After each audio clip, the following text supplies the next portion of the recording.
Oi gente, tudo bem? Meu nome é Bruna, vocês podem me chamar de Brubs e sejam bem-vindos ao meu canal! Antes de começar esse vídeo, não se esqueçam de clicar no like e, caso você goste, se inscrever no canal para mais histórias da minha vida. Essa é a parte 2 dessa saga. Então, se você está chegando aqui agora, para tudo e vai assistir o primeiro episódio e depois vem assistir esse. Como eu disse no último vídeo, essa empresa que eu trabalhei era extremamente enrolada em todos os sentidos. Um dos projetos que eu mais trabalhei lá foi um jogo de fazenda em que as plantas viravam bichos. E eu fiquei uns bons meses nesse projeto desenhando e montando essas plantas e suas formas meio Pokémon das ideias. Até que em um bendito dia os clientes resolveram ter a brilhante ideia de colocar roupas e objetos nesses bichos. E quem que ficou responsável por isso? Eu, obviamente. Por semanas! Eu fiquei fazendo e colocando roupinhas e objetos nessas criaturas. Só que tinha um enorme problema. Nem todos os assets se encaixavam em todos os animais. Uns eram mais largos ou mais finos do que os outros. Então, de alguma forma mágica, o limão me fez arrumar formas de, mesmo que o objeto não coubesse no animal ou planta, incrementar isso neles, sem alterar nada. E que pesadelo foi isso. Mas o pesadelo só aumentou quando eles decidiram fazer mais níveis desses bichos. E ao total, deveriam ter uns 5 níveis por bicho. E cada um deles tinha que ter as roupinhas e objetos que eu não aguentava mais. Depois, por incompetência daqueles dois, esse cliente foi embora e eles resolveram criar um jogo de robôs. E adivinhem? O Marcão entrou pra mesma empresa que eu! Tadinho. Até hoje eu me arrependo de ter colocado ele nessa enrascada. Mas eu nem sabia no que eu tava me metendo na época. O Limão mostrou o projeto pra todos nós e disse que o estilo era bem cartoonizado, tipo o Mega Man. Então, todos nós começamos a criar os robôs do jeito que ele pediu. Eis que entra o Giló na chamada. Mas que merda é essa que vocês estão fazendo? Todos nós congelamos. A gente tá fazendo os robôs que o Limão falou pra gente fazer. Não! Tá tudo errado! Eu quero que os robôs sejam realistas, não cartoonizados. Refaçam tudo! Aí a gente começou a refazer tudo o que a gente tava fazendo, até que chegou o Limão. Oi, gente, como é que tá? O que vocês estão fazendo? A gente tá fazendo os robôs que o Giló pediu. Ele disse que o estilo tava errado. Não, gente, os robôs são cartoonizados. O Giló não sabe de nada do que ele tá falando. Ignora ele e faz o jeito que eu pedi. E lá ia a gente refazer tudo de novo. Mas, meu Deus, vocês são burros ou o quê?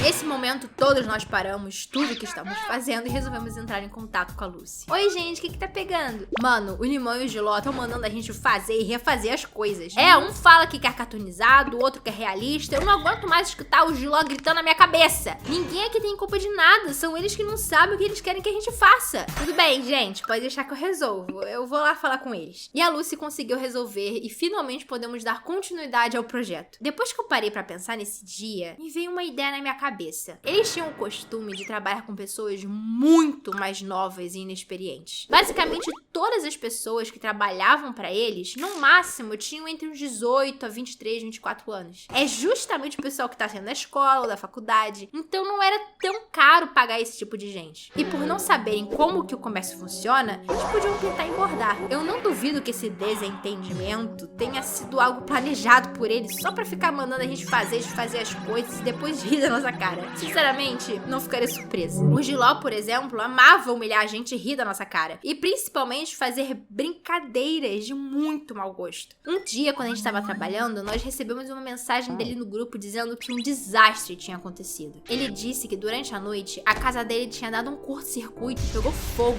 que ele tinha se machucado um pouco, mas que ele tinha perdido tudo que tinha. A casa dele estava no chão e ele e sua família na rua. Quando a gente leu aquilo, todos nós ficamos muito assustados. Tipo, meu Deus, que coisa horrível. Muita gente mandou mensagem falando que se ele precisasse de ajuda, que ajudaria e que ia ficar tudo bem. O clima do trabalho ficou pesado pra caceta. 1º de abril! Eu peguei vocês, seus idiotas sentimentais! Ai, minha garganta. Pariu. Ninguém riu, obviamente. Todo mundo ficou com muita raiva, inclusive. Uma coisa é você fazer uma pegadinha, outra coisa é você mentir sobre algo extremamente sério e que com toda certeza poderia ter acontecido. Esse cara era tão sem noção e tão idiota que teve um dia que a Lucy estava tendo muita dificuldade em fazer um design. E ele, ao invés de instruir e ajudar ela, apenas foi escroto, dizendo que ela era uma inútil e que não sabia fazer nada. Cara, a Lucy ficou tão mal que ela quase acreditou nele. Ela disse que chorou tanto nesse dia que ela começou a odiar o que ela fazia por um tempo por conta desse imbecil. Mas ainda bem que esse pensamento sobre si mesma não durou muito. E mais uma prova de que ele era uma pessoa extremamente sem noção era que no nosso grupo de trabalho do WhatsApp, ele tinha o péssimo hábito de mandar figurinhas extremamente inapropriadas. Tipo coisa mais 18. Ele mandava isso no grupo de trabalho, onde ele era o chefe e todo o resto ali, seus empregados. Se eu não me engano, esse processo é contado como assédio. E não foi uma nem duas vezes que ele fez isso, não. Eu perdi a conta. Tanto que eu arquivei o grupo só pra eu não ter que ficar vendo aquelas nojeiras. E, gente, escuta essa. Isso daqui eu fiquei sabendo depois que eu saí da empresa. O Giló já contou pra alguém que perto da onde ele morava tinha um monte de criança que ficava soltando pipa. E que elas pulavam o muro da casa dele pra pegar a pipa voada. E que teve um dia que ele ameaçou elas de morte. E quando uma criança pulou o muro atrás da pipa, ele pegou um machado e arremessou em direção à criança. E o machado machucou o braço dela muito feio. Se isso é verdade ou se são contos de uma pessoa extremamente perturbada, eu não sei. Mas mesmo que seja mentira, você inventar uma história em que você tenta mandar uma criança de arrasta pra cima com um machado, isso não é nem um pouco normal. Ele mesmo contava que ele tinha sido preso mais de uma vez por atrocidades que ele tinha feito. E ele contava isso com orgulho. Fora a vez que ele quis agredir um motorista de aplicativo porque ele fez outra rota pra deixar a esposa dele em casa. A mulher chegou bem, não aconteceu nada, ele só foi fugir do trânsito. Nem demorou. Ela e o Uber foram se despedir e ele chegou surtando e querendo arrancar o cara do carro e mandar ele de arrasta. Eu entendo você ficar preocupado e nervoso, mas no momento que você vê a pessoa saindo do carro bem, qual é o sentido de você querer tentar atacar o motorista? Eu acho que ele só gostava de bancar o macho alfa, macaco da bola azul. E foi a esposa dele que contou essa história. Então a realidade dele ser uma pessoa agressiva e perturbada é uma verdade. Se isso não é alguém com o comportamento de um psicopata, eu não sei o que é. E ele ainda tentou forçar a Lucy a fazer uma tatuagem que ela não queria. Aqueles dois idiotas tiveram a brilhante ideia deles três fazerem uma tatuagem da empresa combinando. E quando a Lucy disse que não ia fazer aquilo nem a pau, o Giló virou pra ela e disse: pra trabalhar com a gente, você vai ter que fazer, senão tá fora. Abuso de poder? Será? Eu acho que sim, hein? Eu acho que tá mais pra um culto, isso sim. Os dois eram pessoas péssimas, literalmente a escória da humanidade. E mesmo que eles te tratassem bem e você fosse um trabalhador exemplar, era só você errar uma vez que eles já te escrotizavam. Mas se vocês acham que o Giló é ruim, esperem só vocês escutarem as outras coisas que o Limão fez e disse. Principalmente pra Lucy. O Limão era aquele tipo de pessoa que aparentava ser de boa, calmo, às vezes calmo até demais. Mas é sempre esse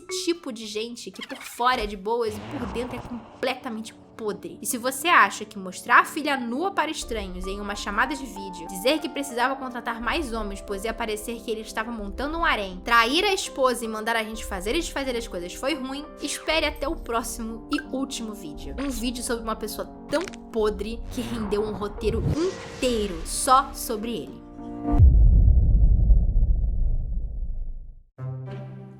Obrigada por assistir até aqui. Se você gostou e não quer perder outras histórias da minha vida, então não se esqueça de clicar em gostei e de se inscrever e acionar o sininho para receber notificações sempre que sair um vídeo novo.